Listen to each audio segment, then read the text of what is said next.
Hello ವೀಕ್ಷಕರೇ, Sandalwood ಪೋಸ್ಟ್ನ ಮತ್ತೊಂದು ಹೊಸ ವಿಡಿಯೋಗೆ ನಿಮ್ಮೆಲ್ಲರಿಗೂ ಸ್ವಾಗತ. ನಾವು ಈ ವಿಡಿಯೋದಲ್ಲಿ 1993ರ ಸ್ಟೀವನ್ ಸ್ಪೀಲ್ಬರ್ಗ್ ಅವರ ನಿರ್ದೇಶನದ ಹಾಲಿವುಡ್ ಬ್ಲಾಕ್ ಬಸ್ಟರ್ ಮೂವಿಯಾದಂತ ಜುರಾಸಿಕ್ ಪಾರ್ಕ್ ಬಗ್ಗೆ ರಿವ್ಯೂ ಮಾಡೋಣ.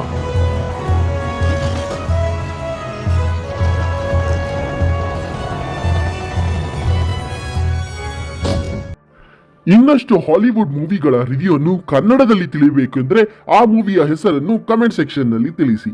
ಅಷ್ಟೇ ಅಲ್ಲ ವೀಕ್ಷಕರೇ, ಈ ವಿಡಿಯೋವನ್ನು ಲೈಕ್ ಮಾಡಿ, ನಿಮ್ಮ ಸ್ನೇಹಿತರೊಂದಿಗೆ ಶೇರ್ ಮಾಡಿ, ಹಾಗೂ ತಪ್ಪದೇ ನಮ್ಮ ಚಾನೆಲ್ ಅನ್ನು ಸಬ್ಸ್ಕ್ರೈಬ್ ಮಾಡಿ, ಪಕ್ಕದಲ್ಲೇ ಇರುವ ಬೆಲ್ ಐಕನ್ ಕ್ಲಿಕ್ ಮಾಡುವ ಮುಖಾಂತರ ನಾವು ಹಾಕುವ ಎಲ್ಲಾ ವಿಡಿಯೋಗಳ ಲೇಟೆಸ್ಟ್ ಅಪ್ಡೇಟ್ಸ್ ನೀವು ಪಡೆಯಬಹುದು.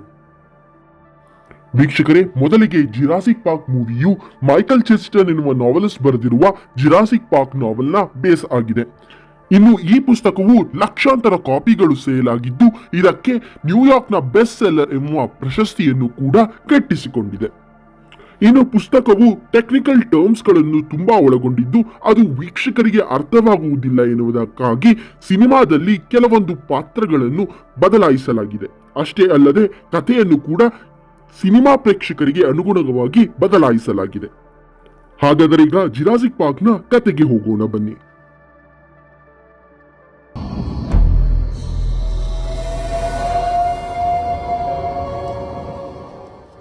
ಮೊದಲ ಸೀನ್ನಲ್ಲಿ ಎಲ್ಲೋ ದೂರದಲ್ಲಿ ಗಿಡ ಮರಗಳು ಅಲ್ಲಾಡುತ್ತಿದೆ. ಇನ್ನು ಅಲ್ಲಿರುವ ಜನರು ಅದರತ್ತ ಗಮನ ಹರಿಸುತ್ತಿದ್ದಾರೆ. AK-47 ಹಾಗೂ ರಿವಾಲ್ವರ್ ನಂತಹ ಗನ್ಗಳನ್ನು ಹಿಡಿದು ನಿಂತಿದ್ದಾರೆ. ಇನ್ನು ಇತ್ತ ಒಂದು ಫೋರ್ಕ್ ಲಿಫ್ಟ್ ನಿಂದ ಒಂದು ಕೇಜ್ ಅನ್ನು ಹೊತ್ತು ತರಲಾಗುತ್ತಿದೆ. ಇನ್ನು ಈ ಎಲ್ಲ ಸೀನ್ಗಳು ನಡೆಯುತ್ತಿರುವುದು ಇಸ್ಲಾ ನ್ಯೂಬ್ಲಾರ್ ಎನ್ನುವ ಒಂದು ಐಲ್ಯಾಂಡ್ ನಿಂದ. ಅದು 120 ಮೈಲಿ ದೂರದಲ್ಲಿದೆ, ಕೋಸ್ಟಾರಿಕಾ ಎನ್ನುವ ದೇಶದಿಂದ.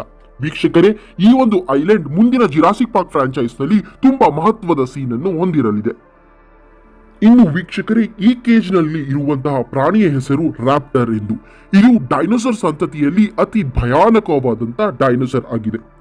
ಹುಲಿಗಳಂತಹ ಉಗುರು, ಮೊಸಳೆಯಂತಹ ಬಾಯಿ ಹಾಗೂ ಯಾವ ಚೀತಾಗೂ ಕಮ್ಮಿಯಲ್ಲಿರುವ ವೇಗವನ್ನು ಹೊಂದಿರುವ ರಾಪ್ಟರ್ಗಳು ಇಡೀ ಡೈನೋಸರ್ ಸಂತತಿಯಲ್ಲಿ ಅತಿ ಭಯಾನಕವಾದ ಡೈನೋಸರ್ಗಳಾಗಿವೆ. ಇನ್ನು ಇತ್ತ ಸಿನಿಮಾದಲ್ಲಿ ಈ ರ್ಯಾಪ್ಟರ್ಗಳನ್ನು ದೊಡ್ಡ ಕೇಜಿಗೆ ಹಾಕಲು ಹೊರಟಿರಬೇಕಾದ್ರೆ ಒಬ್ಬ ಗಾರ್ಡನ ಕಾಲನ್ನು ಹಿಡಿದಂತ ಈ ರ್ಯಾಪ್ಟರ್ ಅವನ ಜೀವವನ್ನು ತೆಗೆಯುತ್ತದೆ. ವೀಕ್ಷಕರೇ, ಜುರಾಸಿಕ್ ಪಾರ್ಕ್ನ ಎಂಟೈರ್ ಫ್ರಾಂಚೈಸ್ ನಲ್ಲಿ ಇದು ಮೊದಲ ಸಾವಾಗಿರಲಿದೆ. ವೀಕ್ಷಕರೇ, ಸಿನಿಮಾದ ಬಗ್ಗೆ ರಿವ್ಯೂ ಮಾಡುವ ಮೊದಲು ಸಿನಿಮಾದಲ್ಲಿ ಬರುವಂತ ಮುಖ್ಯ ಪಾತ್ರಧಾರಿಗಳ ಬಗ್ಗೆ ತಿಳಿಸ್ಕೊಡೋಣ. ಇನ್ನು ನಿಮ್ಮ ಎಡದಲ್ಲಿ ಕಾಣಿಸುತ್ತಿರುವ ವ್ಯಕ್ತಿ ಸೂಟ್ ಅನ್ನು ಧರಿಸಿ ಟೋಪಿಯನ್ನು ಹಾಕಿಕೊಂಡಿರುವ ವ್ಯಕ್ತಿಯ ಹೆಸರು ಡೊನಾಲ್ಡ್ ಎಂದು. ಈ ವ್ಯಕ್ತಿಯು ಇಂಜನ್ ಸಂಸ್ಥೆಯ ಫೈನಾನ್ಷಿಯಲ್ ಆಫೀಸರ್ ಆಗಿದ್ದಾನೆ. ವೀಕ್ಷಕರೇ, ಇಂಜನ್ ಎನ್ನುವುದು ಇಂಟರ್ನ್ಯಾಷನಲ್ ಜೆನೆಟಿಕಲ್ ಕಂಪನಿ ಆಗಿದೆ. ಇನ್ನು ಈ ಕಂಪನಿಯು ಜೀನ್ಗಳನ್ನು ಉಪಯೋಗಿಸಿ ಈಗಾಗಲೇ ಸಾವನ್ನಪ್ಪಿರುವ ಪ್ರಾಣಿಗಳನ್ನು ಈ ಭೂಮಿ ಮೇಲೆ ತರುವಂತಹ ಒಂದು ಐಡಿಯಾವನ್ನು ಹೊಂದಿರುವಂತಹ ಕಂಪನಿಯಾಗಿದೆ. ಇನ್ನು ಅವರ ಬಲಕ್ಕೆ ನಿಂತಿರುವ ವ್ಯಕ್ತಿಯ ಹೆಸರು ಜಾನ್ ಹ್ಯಾಮಂಡ್ ಎಂದು. ಇದೇ ಇಂಜಿನ್ ಸಂಸ್ಥೆಯ ಚೇರ್ಪರ್ಸನ್ ಆಗಿದ್ದಾರೆ. ಜುರಾಸಿಕ್ ಪಾರ್ಕ್ ಥೀಮ್ ಪಾರ್ಕ್ ಈ ವ್ಯಕ್ತಿಯ ಕನಸಿನ ಕೂಸಾಗಿದೆ. ಇನ್ನು ಈ ವ್ಯಕ್ತಿಯ ಪಕ್ಕ ನಿಂತಿರುವ ಈ 3 ವ್ಯಕ್ತಿಯು ಈ ಸಿನಿಮಾದ ನಾಯಕ ಹಾಗೂ ನಾಯಕಿಯರು. ಎಡದಿಂದ ಬಲಕ್ಕೆ ಇಯಾನ್ ಮ್ಯಾಲ್ಕಮ್, ಆಲನ್ ಗ್ರಾಂಟ್ ಹಾಗೂ ಆಲಿಸ್ ಕ್ಯಾಟ್ಲರ್ ಆಗಿದ್ದಾರೆ. ಇನ್ನು ಈ 3 ವ್ಯಕ್ತಿಗಳು ಆರ್ಕಿಯಾಲಜಿಸ್ಟ್ ಆಗಿದ್ದಾರೆ. ಇನ್ನು ಈಗಾಗಲೇ ನಾನು ಪರಿಚಯಿಸಿಕೊಟ್ಟಂತ ಜಾನ್ ಹ್ಯಾಮಂಡ್ಗೆ 2 ಮೊಮ್ಮಕ್ಕಳಿದ್ದಾರೆ. ಅವರಿಬ್ಬರೇ ಇವರು. ಹಾಗಾದರೆ ವೀಕ್ಷಕರೇ, ಈಗ ನಾವು ಜುರಾಸಿಕ್ ಪಾರ್ಕ್ನ ಮುಖ್ಯ ಪಾತ್ರಧಾರಿಗಳ ಬಗ್ಗೆ ತಿಳ್ಕೊಂಡಿದ್ದೇವೆ. ಇನ್ನು ಈಗ ಜುರಾಸಿಕ್ ಪಾರ್ಕ್ನ ಫಿಲಂ ಬಗ್ಗೆ ನಿಮ್ಗೆ ತಿಳಿಸ್ಕೊಡ್ತೇನೆ ಬನ್ನಿ. ಲಕ್ಷಾಂತರ ವರ್ಷಗಳ ಹಿಂದೆ ಈಗಿರುವ ಸೊಳ್ಳೆಯ ಕಾಟದಂತೆ ಆಗಿನ ಡೈನೋಸರ್ ಯುಗದಲ್ಲೂ ಕೂಡ ಡೈನೋಸರ್ಗಳಿಗೆ ಸೊಳ್ಳೆ ಕಾಟ ಇದ್ದವು. ಸೊಳ್ಳೆಗಳು ಡೈನೋಸರ್ಗಳ ಮೈ ಮೇಲೆ ಕೂತು ಅದರ ರಕ್ತವನ್ನು ಹೀರಿ ನಂತರ ಹಾರಿ ಹೋಗುತ್ತಿದ್ದವು. ಈ ಸೊಳ್ಳೆಗಳು ಅಂಟು ಮರದಗಳ ಮೇಲೆ ಹಾರಿ ಹೋಗಿ ಕುಳಿತುಕೊಳ್ಳುತ್ತಿದ್ದವು. ಈ ಅಂಟು ಮರದಿಂದ ಬರುತ್ತಿದ್ದಂತ ರಾಸಾಯನಿಕಗಳು ಈ ಒಂದು ಸೊಳ್ಳೆಗಳನ್ನು ಕಲ್ಲಾಗಿ ಬದಲಾಯಿಸುತ್ತಿದ್ದವು.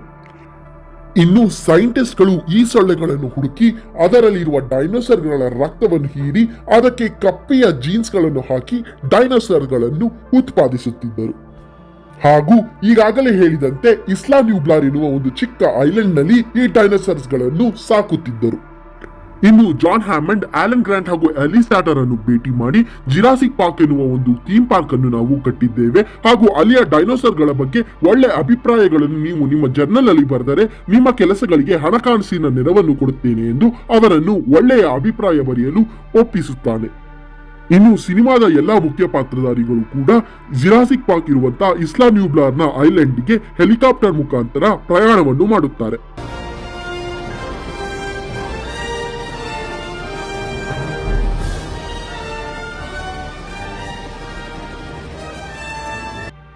ಇನ್ನು ಎಲಿಸ್ ಸ್ಟ್ಯಾಟ್ಲರ್ ಮತ್ತು ಆಲನ್ ಗ್ರಾಂಟ್ ತಮ್ಮ ಜೀವನದಲ್ಲಿ ಮೊಟ್ಟ ಮೊದಲ ಬಾರಿಗೆ ಡೈನೋಸಾರ್ಗಳನ್ನು ಲೈವ್ ಆಗಿ ನೋಡುತ್ತಾರೆ. ತಾವು ಪುಸ್ತಕದಲ್ಲಿ ಓದುತ್ತಿರುವ ಪ್ರಾಣಿಗಳು ಈಗ ಒಂದು ನೆಲದ ಮೇಲೆ ಓಡಾಡುತ್ತಿರುವುದನ್ನು ಕಂಡು ಅವರಿಗೆ ಆನಂದ ಬಾಷ್ಪ ಹರಿದು ಬರುತ್ತದೆ. ಇನ್ನು ಇದೇ ಸಂಸ್ಥೆಯಲ್ಲಿ ಕೆಲಸ ಮಾಡುತ್ತಿರುವ ಒಬ್ಬ ವ್ಯಕ್ತಿಯು ದುಡ್ಡಿನ ಆಸೆಗೋಸ್ಕರ ಬೇರೊಂದು ಕಂಪನಿಗೆ ತಮ್ಮ ಕಂಪನಿಯ ರಿಸರ್ಚ್ ಗಳನ್ನು ಮಾರಾಟ ಮಾಡಲು ಹೊರಟಿರ್ತಾನೆ.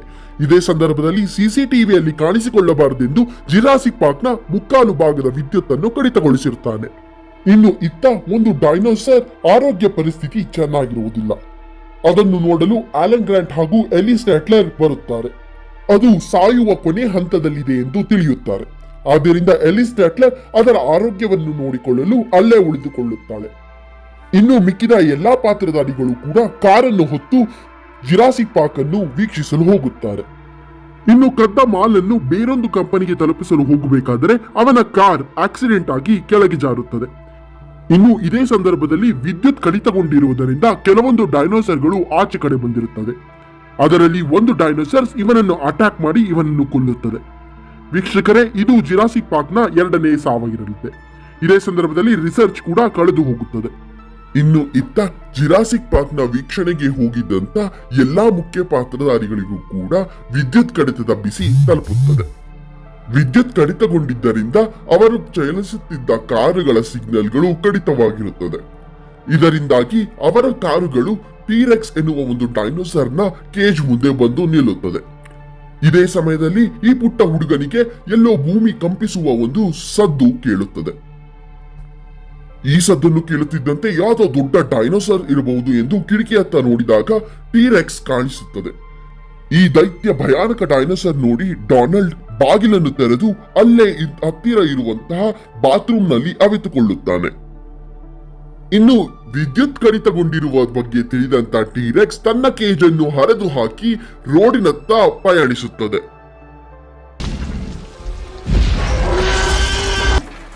ಈ ಡೈನೋಸರ್ ಅನ್ನು ನೋಡಲು ಆ ಕಾರಿನಲ್ಲಿ ಇದ್ದಂತ ಮಕ್ಕಳುಗಳು ಟಾರ್ಚ್ ಅನ್ನು ಅದರತ್ತ ಬಿಡುತ್ತಾರೆ.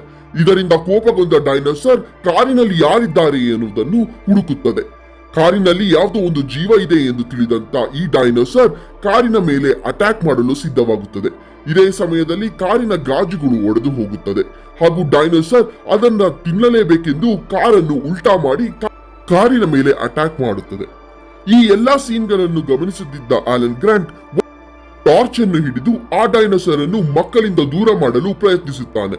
ಆದರೆ ಇದೇ ಸಮಯದಲ್ಲಿ ಇಯಾನ್ ಮಾಲ್ಕಮ್ ಮತ್ತೊಂದು ದೀಪವನ್ನು ಹಿಡಿದು ಅದನ್ನು ತನ್ನತ್ತಿರ ಕರೆಸಿಕೊಳ್ಳುತ್ತಾನೆ. ಇದೇ ಸಮಯದಲ್ಲಿ ಅಲ್ಲೇ ಹತ್ತಿರ ಇದ್ದ ಬಾತ್ರೂಮ್ ಅನ್ನು ಹೊಡೆದಂತ ಡೈನೋಸರ್ ಅಲ್ಲಿ ಕೂತಿದ್ದಂತ ಡೊನಾಲ್ಡ್ ಅನ್ನು ಕಚ್ಚಿ ತಿನ್ನುತ್ತದೆ. ವೀಕ್ಷಕರೇ, ಇದು ಜಿರಾಸಿಕ್ ಪಾರ್ಕ್ನ 3ನೇ ಸಾವಾಗಿರಲಿದೆ. ಡೊನಾಲ್ಡ್ ಅನ್ನು ತಿಂದಂತ ಡೈನೋಸರ್ ಹಸಿವು ನೀಗದೆ ಕಾರಿನತ್ತ ಬರುತ್ತದೆ ಹಾಗೂ ಕಾರಿನಲ್ಲಿ ಯಾವುದೋ ಒಂದು ಜೀವ ಇರುವುದನ್ನು ಗೊತ್ತಿರುವಂತ ಡೈನೋಸರ್ ಕಾರಿನ ಮೇಲೆ ಮತ್ತೆ ಅಟ್ಯಾಕ್ ಮಾಡಲು ಸಿದ್ಧ ಮಾಡುತ್ತದೆ. ಅಷ್ಟೇ ಅಲ್ಲದೆ ಕಾರನ್ನು ದೊಡ್ಡ ಹುಂಡಿಗೆ ನೂಕುತ್ತದೆ. ಈ ಕಾರು ದೊಡ್ಡ ಹುಂಡಿಗೆ ಬೀಳುತ್ತಿದ್ದಂತೆ ಯಾವುದೊಂದು ದೊಡ್ಡ ಮರಕ್ಕೆ ಸಿಲುಕಿಕೊಳ್ಳುತ್ತದೆ. ವೀಕ್ಷಕರೇ, ಈ ಕಾರಿನಲ್ಲಿ ಇನ್ನೂ ಆ ಪುಟ್ಟ ಹುಡುಗ ಸಿಲುಕಿದ್ದಾನೆ. ಹುಡುಗಿ ಮತ್ತು ಆಲನ್ ಗ್ರಾಂಟ್ ತಪ್ಪಿಸಿಕೊಂಡಿದ್ದಾರೆ. ಇನ್ನು ಡೈನೋಸರ್ಗಳು ಹೊರಗೆ ಬಂದಿರುವುದರ ಬಗ್ಗೆ ತಿಳಿದಂತ ಆಲಿಸ್ ಸ್ಟ್ಯಾಟ್ಲರ್ ಇಂಜಿನ್ನ ಸಹಾಯಕನೊಂದಿಗೆ ಅವರನ್ನು ರಕ್ಷಿಸಲು ಬರುತ್ತಾರೆ. ಇಯಾನ್ ಮಾಲ್ಕಮ್ ಅನ್ನು ರಕ್ಷಿಸಿ ಬೇರೆಯವರನ್ನು ರಕ್ಷಿಸಲು ಹೋಗಿರುವ ಸಂದರ್ಭದಲ್ಲಿ ಡೈನೋಸರ್ ಮತ್ತೊಮ್ಮೆ ಅವರ ಹಿಂದೆ ಬರುತ್ತದೆ. ಕಾರನ್ನು ಚಲಿಸಿ ಡೈನೋಸರ್ ಇಂದ ತಪ್ಪಿಸಿಕೊಳ್ಳಲು ಹೋಗುತ್ತಾರೆ. ಕಾರು ಅತಿ ವೇಗದಿಂದ ಹೋಗುತ್ತಿದ್ದ ಕಾರಣ ಡೈನೋಸರ್ ಇಂದ ಅವರು ತಪ್ಪಿಸಿಕೊಳ್ಳುತ್ತಾರೆ.